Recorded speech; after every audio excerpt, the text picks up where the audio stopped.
ಗಡಿಯಲ್ಲಿ ಹುತಾತ್ಮರಾದ 39 ವೀರ ಯೋಧರ ಕುಟುಂಬಗಳಿಗೆ ಗೌರವ ಸಮರ್ಪಣೆ. ಜಮ್ಮು ಕಾಶ್ಮೀರ ಸೇರಿ ಗಡಿ ಭಾಗಗಳಲ್ಲಿ ದೇಶಕ್ಕಾಗಿ ಎದೆಯೊಡ್ಡಿ ನಿಂತಿದ್ದ ಯೋಧರು, ಕುಟುಂಬಕ್ಕೆ ಆಧಾರ ಸ್ತಂಭವಾಗಿದ್ದ ವ್ಯಕ್ತಿಗಳನ್ನು ಕಳೆದುಕೊಂಡ 10 ಕುಟುಂಬಗಳು. ಅಂತಹ ಕುಟುಂಬಗಳಿಗೆ ನಾವಿದ್ದೀವಿ ಅಂತ ಬೆನ್ನು ತಟ್ಟಿದ ಬಿಎಸ್ಎಫ್ ಟೀಮ್. ಅರ್ಥಪೂರ್ಣ ಕಾರ್ಯಕ್ರಮಕ್ಕೆ ಚಾಲನೆ ಕೊಟ್ಟ ಬಿಎಸ್ಎಫ್ನ ಐಜಿ ದಿನೇಶ್ ಕುಮಾರ್ ಯಾದವ್ ಬಲಿದಾನ ಸಂಬಂಧಪಟ್ಟ ಭಾವಗೀತೆ ನೃತ್ಯಕ್ಕೆ ಶಿರಬಾಗಿ ನಮನ ಸಲ್ಲಿಸಿದ 100 ಕುಟುಂಬಗಳು. ತಮ್ಮನ್ನ ಬಿಟ್ಟು ಹಗಲಿದ ವ್ಯಕ್ತಿಗಳನ್ನ ನೆನೆದು ಕಣ್ಣೀರಿಟ್ಟ 10 ಕುಟುಂಬಗಳು.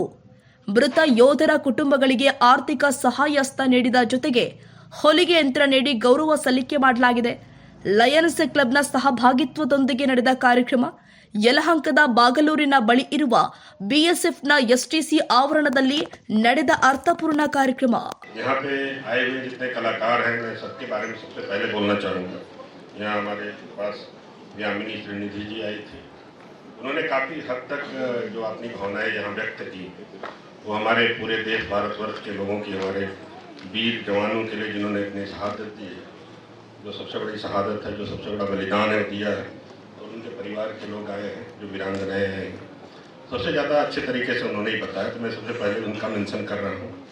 उन्होंने अपने कलाकार भी जो एक उच्च कोटि की कलाकार हैं, लेकिन उन्होंने जो कला का प्रदर्शन किया उसने माहौल को काफ़ी गमगीन कर दिया था।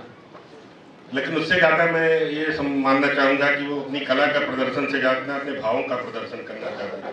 अपने भावनाओं को उन्होंने व्यक्त किया, अपने जज्बात को व्यक्त किया, जो शायद एक कलाकार से ज़्यादा अच्छे तरीके से कोई व्यक्त नहीं कर सकता। तो आपको बहुत बहुत धन्यवाद। मेरे को पीछे उठना पड़ा, पीछे गई थी, काफ़ी गमगीन हो गया था माहौल। मुझे लगता है जो वीरांगनाएँ थी उनको भी अपनी चीज़ें याद आई होंगी, अपने जो शहादत है उनके सबसे ज़्यादा डियरेस्ट जो लोग थे वो नहीं रहे, तो उनको भी वो चीज़ें याद आए होंगी, तो गमगीन हो गए। तो मैं कहना चाहूँगा कि चलो उसके बाद माहौल थोड़ा थोड़ा बदला। कुछ बच्चों ने प्रस्तुति दी, रमैया कॉलेज के लोगों ने प्रस्तुति दी, बहुत अच्छा किया। इस प्रोग्राम के लिए आप लोगों ने बहुत अच्छा प्रयास किया। ये प्रोग्राम काफ़ी पहले होना था, लेकिन ये डिले हो गया कुछ वजह से, वीरांगनाओं की उपस्थिति इंश्योर नहीं की जा सकी। नहीं तो हम इसको इंटरनेशनल वुमेंस डे पे कर सकते थे, तो आज हमने कर लिया। उसके लिए हम कोई और प्रोग्राम कर लेंगे। इसकी तरीके से हमारे हेडक्वार्टर की तरफ से कुछ एक प्रतीकात्मक तरीके से कुछ निधि भी सैंक्शन हुई थी, देन उसमें करने के लिए किया गया था। लेकिन हमने देखा कि इसमें और लोग भी इंटरेस्टेड हैं जो पब्लिक स्पिरिटेड हैं, जैसे अभी यहाँ पे लायंस क्लब के हैं, माधव जी हैं, मोहन जी यहाँ पे हैं, और यहाँ पे अर्पण दीक्षित थे, इसके साथ हमारे टुवैसी साहब हैं, उपाध्याय जी। इन्होंने कहा कि नहीं इसको और भी ग्रैंड तरीके से करते हैं, तो उन्होंने अपना योगदान दिया। इसके अलावा हमारे यहाँ अधिकारियों और जवानों ने भी कुछ न कुछ उसमें कंट्रीब्यूट किया। तो हमने कहा थोड़ा बड़े स्तर पर करते हैं, और जो भी निधि वहाँ से प्राप्त होती है, जितने वीरांगना है उनको इक्वली डिस्ट्रीब्यूट करके सबको और एसटीसी का। जैसा कि आपने अभी जो भी चित्र देखा था छोटा सा, उसमें बताया गया कि लगभग 3000 के से ज़्यादा लोगों ने इस देश के लिए अपना बलिदान दिया। एंड कहना आसान है, लेकिन मैं बीएसएफ के लिए कहता हूँ कि सिर्फ जो सुप्रीम सेक्रीफाइस नहीं, उसके पहले भी हमारे जो जवान अधिकारी बॉर्डर पे काम करते हैं, लगभग 80% समय उनके अपने परिवार से दूर रहते हैं, तो डेली बेसिस पे बलिदान करते हैं उनके परिवार वाले। और ख़ासकर जो उनकी बेटर हाफ है, जो उनके परिवार के लोग हैं, हर रोज़ वो बलिदान करते हैं। ये तो है कि जो उनका जो सबसे सुप्रीम सेक्रीफाइस है, उसके बाद का जो संघर्ष है, बलिदान है, वो उसको कल्पना नहीं की जा सकती। उसी लिए देश सुरक्षित है।